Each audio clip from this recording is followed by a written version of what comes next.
let me read you a couple of things from Raymond Jonas's excellent book on the battle. And everyone focuses on the battle. By 1,900 prisoners. The typical food ration consisted of a handful of chickpeas or barley to be crushed and mixed with water, then baked over the fire, eaten raw. To their credit, Ethiopian leaders insisted that their men share their hardships of their prisoners with identical rations for prisoner and guardian. Now keep in mind, there were still prisoners of war. And Jonas doesn't sugarcoat the facts that the Ethiopians would only tolerate so much nonsense from their captives. There was one Italian guy who was constantly trying to stir up trouble and revolt, and their way of getting him to knock it off was to hit him with sticks in the crotch. Boom! And that'll get you to stop thinking about revolting against your captors. But then you have this. Here's Jonas again. An Ethiopian soldier who spoke Italian offered reassuring words to his prisoners. They should take courage, for Menelik was good, and they would eventually be freed. Then the men, their bellies full and their bodies exhausted from 4 days of the march, stretched out by the fire and drifted off to sleep. And so here we are, in the heart of little Ethiopia in Toronto, dead of winter. Feels like minus 7 degrees wind chill. We're very far away from where the battle was fought, where these Italian captives worried what would happen to them. And Adwa is celebrated every year. I've done this before at other events. Is there anything different about this year? Should there be? The answer is a definite yes. I've been to a couple of celebrations, but I'm guessing most past events had it easy. And by this I mean that the enemy was safely in the past. These Italian colonial fools who dared to think they could swoop down and carve out another piece of the continent for their sad little attempt at empire. They're frozen in our imaginations with their gaudy officer uniforms and their sabers and their antique rifles. Only as some have tried to warn us, the enemy never really went away. You have members of the Biden administration, with folks like Susan Rice, such a good pal of Meles Zenawi, doing all they can to put the TPLF back in the driver's seat of Ethiopia. Britain and Ireland haven't agreed on a lot in the modern age, but their prominent figures and representatives have taken an almost vindictive position over the crisis, determined to interfere in an African nation's internal affairs. And when these powers couldn't ram their agenda through the Security Council of the UN, what do? They fall back on pummeling and crushing ordinary Ethiopians through sanctions and breaking off economic arrangements. I am not Ethiopian. No big secret there. I'm not a member of the diaspora, but I am a friend. Someone close to me pointed out that I hardly ever, if ever, point out bad things about Ethiopia. And I told them, there's no need for that. I don't need to do that. Ethiopians don't need another Ferengi critic piling on telling them what's wrong with their country, as if they couldn't make these assessments for themselves. We're living in an age where black lives are supposed to matter, but somehow the most corrosively toxic and vituperative comments get a pass because they're said about Africans. Mukesh Kapila, whose Wikipedia page calls him a humanitarian, wrote on Twitter that for him, many, not all, of people in Ethiopia, don't you just love the Weasley-like Trump, equivocation there? Mexicans, not all Mexicans, but Ethiopians, not all people of Ethiopia, take the record for being the most horrible, racist, sadistic. He wrote this on Twitter. He said there's almost nothing to learn from Ethiopian history. And this unapologetic bigot still has his blue check and is still on Twitter. This is who you're up against. The war is still on, and it's important to understand who your enemy is. And it's vital to keep in mind how they prefer to fight and how they want to depict you to others. Everyone's quoting George Orwell's 1984 over how the TPLF like to rewrite history. But I find more comfort in a few other quotes of his. And just to let you know that I'm not one of those lazy idiots who just goes on the internet and plucks a meme off it, I do have several books by George Orwell, and there are more apt ones we can choose. This, for instance, is what he wrote about the Spanish Civil War. See if this sounds familiar to you. Early in life, I have noticed that no event is ever correctly reported in a newspaper. But in Spain, for the first time, I saw newspaper reports which did not bear any relation to the facts, not even a relationship which is implied in an ordinary lie. I saw great battles reported where there had been no fighting, and complete silence where hundreds of men had been killed. I saw troops who had fought bravely denounced as cowards and traitors, and others who had never seen a shot fired hailed as heroes of imaginary victories. And I saw newspapers in London retelling these lies and eager intellectuals building emotional superstructures over events that had never happened. I saw, in fact, history being written not in terms of what happened, but of what ought to have happened according to various party lines. Now, you know what's really interesting about these lines? Today, George Orwell is our go-to guy over propaganda, media manipulation, the way fascists and communists think. But you know what he doesn't get called? A conspiracy theorist. Here's a white English guy telling you they made shit up about battles in Spain. Instead of treating him like a crank, both the left and the right-wing camps consider him a prophet. We have actual video of Western diplomats encouraging a TPLF thug and asking, how can they help? We have them dead to rights, with even one of them saying to another, hey, let's talk afterwards because the Defense Department wants something, which shows they're still in the game. And what do our critics do? They try a smokescreen. Oh, they're retired diplomats. There's nothing to see here. Then why are you commenting on it? Better still, if they weren't important, why would this TPLF cretin be talking to them at all? Anywhere else, this would be outrageous. But it's okay for Africa. You had a news conference in Washington, D.C., in which famous nobodies, the so-called Uber drivers, were paraded out, a couple of whom could barely form a coherent sentence, and these guys talked about overthrowing the Ethiopian government. And this was taken seriously by the Washington Press Corps, and it was broadcast live over the internet. If you held a news conference in D.C. and a bunch of Greek nitwits talked about ousting the democratic government in Athens, you better believe people would hit the roof. But it's okay for Africa. Now, we can argue all day. Is the tail wagging the dog or what? And I honestly can't tell you. Is it the TP11 in charge and the American leaders in D.C. are just that stupid, or are they in on it? And in the end, it doesn't really matter. Either way, the message is, it pays them for you to be a second-class citizen. You're African. You're black. Of course, we can't talk on Zoom about encouraging your terrorist group to take over a country, but we can hold a press conference. To which I say, Adwa. Again. Good. I spoke to 2 UN whistleblowers. The TPLF stole my digital recorder at the airport and thought they could embarrass these individuals. It blew up in their face because Ethiopians rightly thought, whoa, this confirms exactly what we thought all along. On any other story, you would try to reach the guy who did the original interviews, wouldn't you? Only one Western outlet made an honest effort to contact me, and when they did, they wouldn't even wait for my response and run copy, and then they said they would limit my comment to 2 lines, to which I said, well, I won't say what I said because there's a priest here. I said, screw you, anywhere else. But it's a story on Africa, so who gives a damn? Who's watching? To which I say, Adwa. Oh, it turns out there are a lot of people watching. Which is why you have reptiles like William Davidson trying to smear the No More movement as linked to the Ethiopian government. As mentioned before, the very idea is laughable, given that each of the founders, who I know by name, who I've spoken to, each of the founders want nothing to do with the government and throw up their hands half the time over how it handles communications.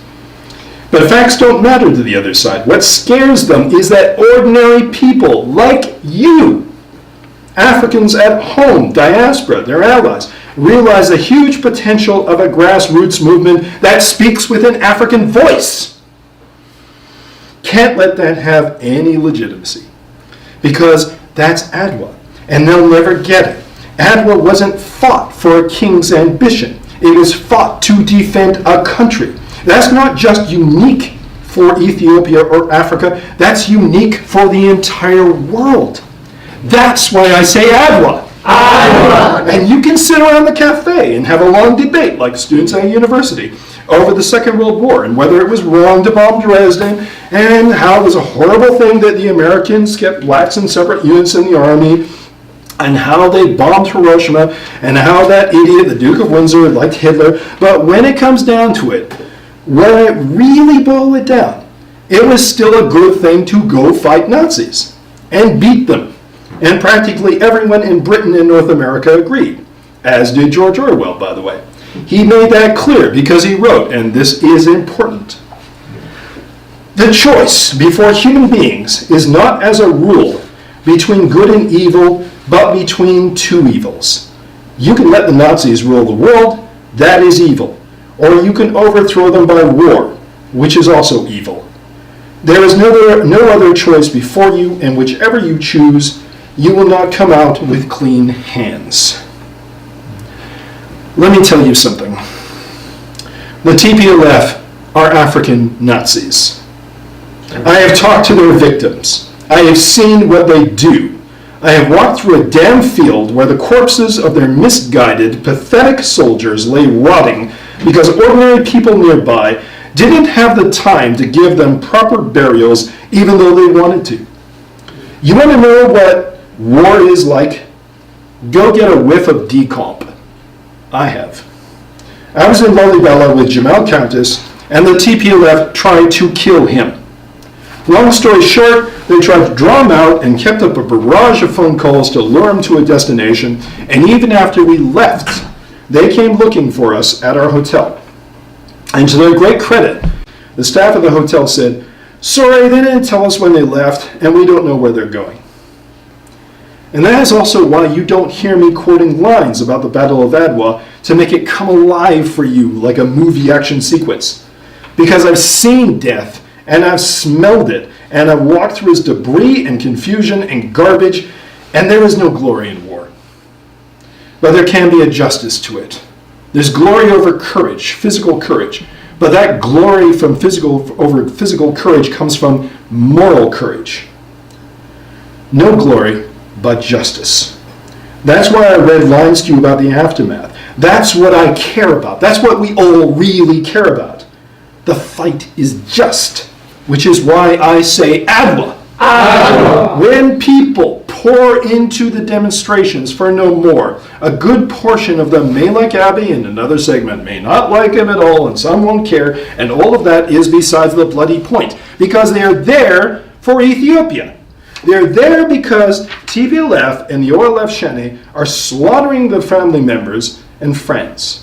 They're there because these stupid white people who keep getting called experts and who have BBC and CNN on speed dial are doing a lousy, crappy job of representing civilization and trying to bully a nation into accepting monsters again.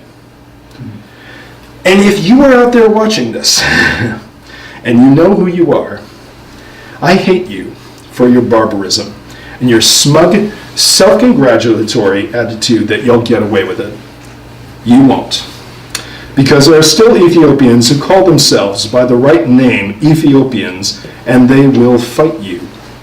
I despise you and will keep fighting you with my voice and my keyboard because I am sick of your slander of my friends who are better at being human beings than you are.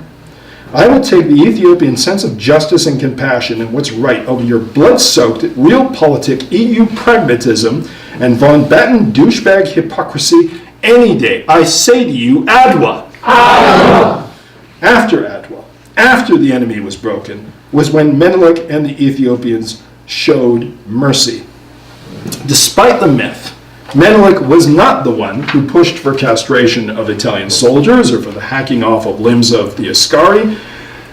That was the hardliners in the circle, which included one of Africa's greatest generals, Rasulullah, and even Taitu.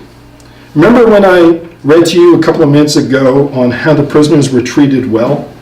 This is something these Western observers never get or mention. When the Italians didn't learn their lesson and the fascists came back to invade, and after the bombings and gas attacks and use of concentration camps, and then the hard-fought liberation, still Haile Selassie told his people, do not return evil for evil. But today, we have EU envoys talking in public about the idea of delisting the TPLF as a terrorist group, all supposedly for the cause of peace. The Ethiopian government, of course, is free to do what it likes, and contrary to the idiots and trolls out there, I don't work for them. So I will speak for myself and say, before you show mercy, excuse me, before you show mercy, you must have accountability. As others have suggested, yes, as others have suggested, either hand over the top war criminals like Debretsion and Getachew Reda, or send them into exile. You can keep your filthy millions, but get the hell out and stay out and never come back. And then hopefully, possibly the government can deal with a younger, more reasonable TPLF wing that we've heard rumors about for months. And I guess we'll see what everyone does, but it needs to be Ethiopians who decide it. The difference between those on the Ethiopia side and the TPLF or OLF Shene is that those for Ethiopia take responsibility. The critics conveniently forget that a number of federal soldiers were tried and convicted of war crimes last year. Has there ever been such an admission or equal measure with at least some semblance of legality on the TPLF side? Has there? No. No. Exactly. And that is why you cannot give in. Why Ethiopia can never give in or betray its values. There is no peace. There is no fresh start unless there is honesty and accountability for what went on before. If you look at the Truth and Reconciliation hearings that went on in South Africa, no one handed the worst thugs of apartheid a blank check. Oh, there were some who thought this would be their way out. Nope, denied. they didn't get a pass. So we need accountability. And so far, there is none on the enemy's side. If you read the text of this bill, HR 6600, in the U.S. Congress, you familiar with all this? Yeah. Yep, I have. It's a farce. All the punitive actions are aimed at the government of Ethiopia. The TPLF isn't on the hook for anything. You can't slit someone's throat and then complain, they got blood all over my knife. It doesn't work like that. You are guilty of crimes. You are guilty of spreading misery and hate and destruction, and one day there will be an accounting.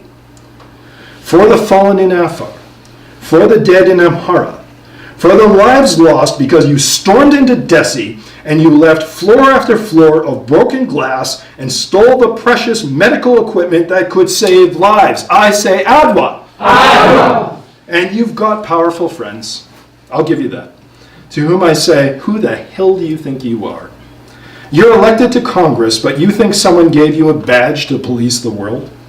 Unless you plan to invite Al-Qaeda and the Taliban and Boko Haram to help you govern the American people, my friends would like you to stop lecturing them on who should be a legitimate voice in their country.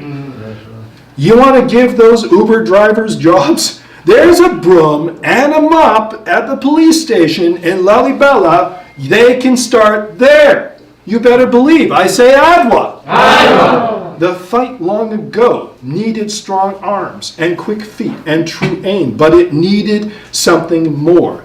The will to say no more. This is as far as you go. This is as much as we will put up with. Here's our stick to your crotch. Boom. And here's our vote in November. And here is where you go away. Becca.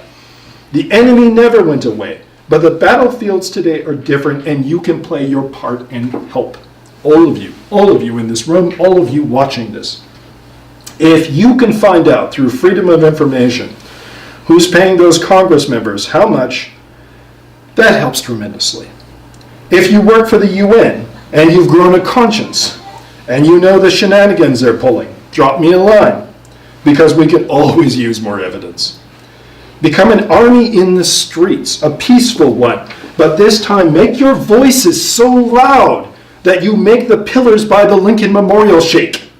Make them hear you in London and Brussels and Geneva. Make them understand there is a new spirit in Africa, a new spirit among the diaspora, and it wants respect, and it demands the facts be properly told, and now is the time to deliver.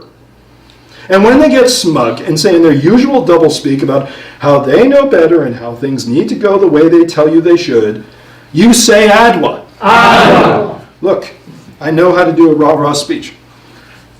Excuse me. I've done it plenty of times. But in every bit to stir up the troops, there's got to be some substance. And so it's time I said what's on my mind. And if I go a little bit longer, I can at least say I tried to give you your money's worth. Afar is still dying. Amhara are still dying. There are reports of potential talks with TPLF leadership and people. Many people are feeling disillusioned, betrayed, angry as hell, without direction. The movement is splintering a little. And I'm going to go off script here for a bit. I debated with myself whether to include this. You can see it's written in notes. It's not written down. Because in the past couple of days or so, we've got people on Twitter who are tweeting backing the Russian invasion of Ukraine, which is insane. Look at who the power is. The Americans, whether they lied or are so bone-stick stupid as to ignore that the TPLF had the power. They had the media operations. They had the money. There's the power. If you slaughter, as I said on Twitter, if you slaughter 6,000 soldiers in multiple military bases, you are the bad guy. If you invade a country that's minding its own business and you encircle them with all these units, you are the bad guy. And then we got people who come out and tweet, well, NATO encircled Russia like it's the, they were preparing. That's TPLF logic. That's the logic that said, well, Ethiopia was teaming up with Eritrea and was going to attack Tigray first. No. You don't get to say, I think this guy's going to hit me, so that's why I punched him in the face. That's insane logic. That is nuts. You know who has Adwa's spirit right now? The Ukrainians. Do you know what this is reminiscent of? 1935. There's a country standing alone in Africa, and it's getting invaded by a fascist army, and nobody would help them. So what do you got today? You got, oh, well, we're going to send you a few helmets. We'll send you arms, but we won't come and help you defend your homeland. We'll base it over here. George Steer who deserves a damn statue in Ethiopia, he was your friend. He first covered the war in 35-36, then he came back in 41 to help with the liberation.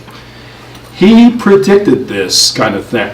He watched the bombing of Harar. It made front page news in New York Times and in the London Times, and he said, if they can do it to Africans and bomb an open city undefended, they will do it to Europeans.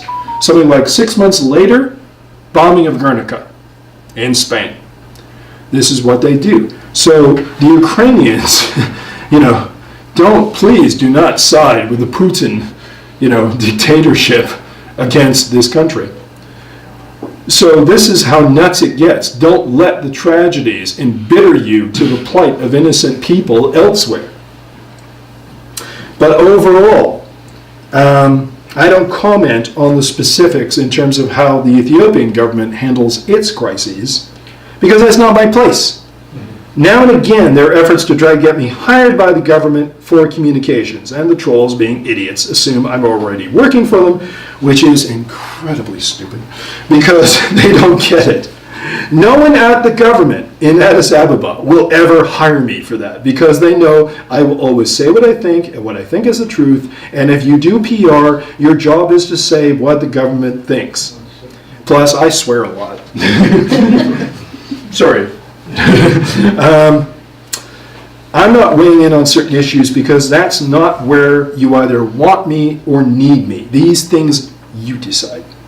But I'll say this, it's up to you. Ethiopia never had a democracy before. ever. Even when Menelik went to war with the Italians, yes, it was for country, but it was for a country under kings. You had, for the very first time in Ethiopian history last year, and it's also a landmark in African history, a free and fair election with an overwhelming turnout. Now let the democratic machinery do its job. Use it.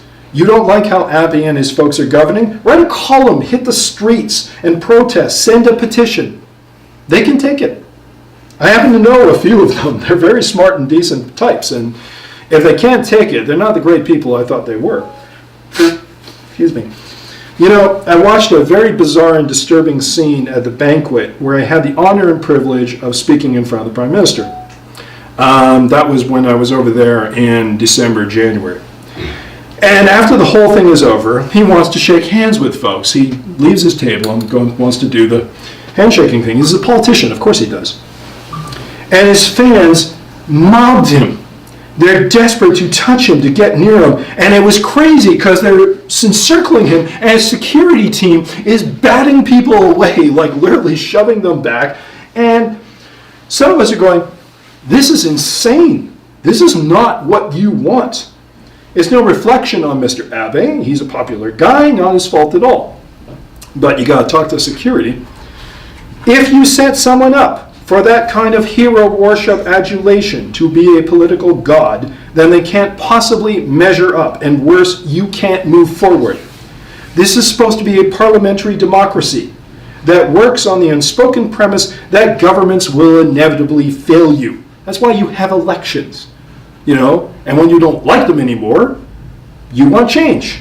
If Justin Trudeau or Boris Johnson screw up, they get their asses kicked, they're replaced, but the government can still function. More importantly, you vote them out and the world does not come to an end. Democracy goes on as it should. So you have every right to voice your displeasure. I don't mean voice treason or say, go kill this guy or that guy.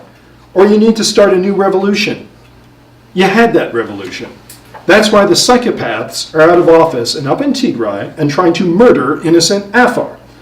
But Ethiopia is now at a delicate stage where it needs to feel its new strength, and it's natural that people want things now, instantly. That's not how democracy works. The battles are slower, they're quieter, they're often without glory, and almost always thankless. Too bad it's the best system we have going right now. Somebody tweeted at me not that long ago demanding I condemn the government. Now, why the hell would I do that? It's not my place. So I wrote back, where are you? Where is your creativity, your initiative? You want condemnation? Do it yourself. Better still, step up and provide leadership and solutions. This is what democracy is for. Be there for Ethiopians. Get involved. Build the changes they want and need. And of course, someone didn't like that. Some fool out in the diaspora, I think the West Coast, they made me furious because they claimed my urging this was some form of intimidation. And I'm going to say, what? I'm intimidating them? And I was going to write a big long thread, and I gave up on it and just blocked that idiot. But here's my answer to you, madam.